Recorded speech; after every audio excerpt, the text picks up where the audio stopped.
Rick, what fascinates me about this is we've seen China addressing this issue on the mainland. We've seen the commodity market adjust, and we've seen the mainland bond market adjust, and then nothing else. Why? So you have to put it in perspective what has happened here. I would say one of the big surprises this year is how strong Chinese growth has been starting off the year. I mean, we started off China running at a pace of well up into the high sixes, and now you're backing off those levels down, running into mid sixes. And inflation, PPI was running up at 6, and now you're backing off those levels. So it's something, you know, markets will react to it if it changes dramatically from where we were. But I think we're coming off a base that was surprising in terms of how strong we started, and now coming off that a bit. So the dividend that we've had from Chinese growth for the risk rally, you still think it's there? So I think it's, you know, I'd say, Jonathan, one thing that's interesting, I think about being in this business for 30 years, the amount of attention that I spend and the amount of focus we have on each one of those Chinese pieces of data. Yeah. China's 42% of growth in the world today, and it's virtually all the growth in demand for commodities.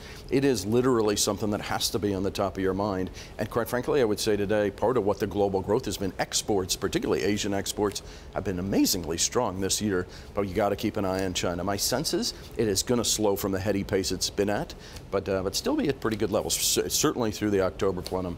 But so we feel comfortable about it today. But you know, we like emerging markets, and but if you like emerging markets, you've got to keep one eye focused on China for sure. Well, it slows gradually. Let's assume for the moment. At the same time, as you point out, it is so disproportionate in its contribution to global growth. I mean, it's sort of like if China sneezes, the world catches cold.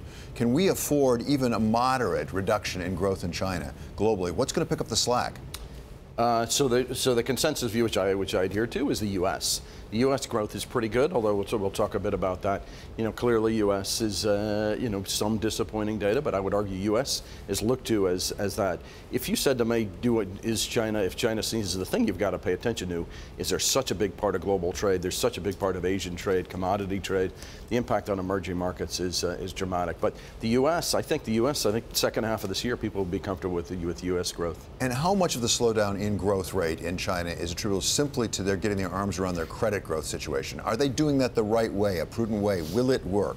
So, David, I mean, there is a debate about whether they're tightening policy or not. What they've done at this point is they've slowed down the appreciation of that credit growth. That being said, the debt level is way too big.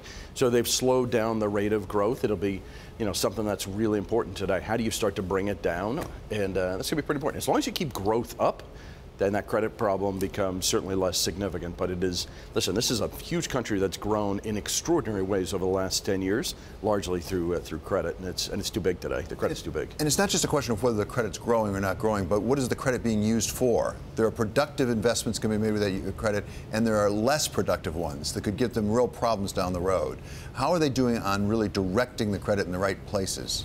So I'd say a couple of things with that. One is, you know, China's done a pretty good job of their, you know, there's overcapacity in a number of industries. One of the things they've been doing is trying to wring out some of that overcapacity. But as long as, like I say, production keeps up, then you could still do okay. You know, it's the debt that's at these SOEs, the debt that's at these quasi-government entities that is too big. And you know, is that a potential? And by the way, a lot of the credit that's been put into through wealth management products is too big, and the banking system, the debt's too big.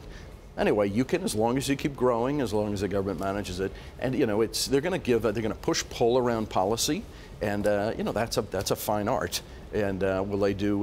You know, so far so good this year, but it's something you got to keep an eye on.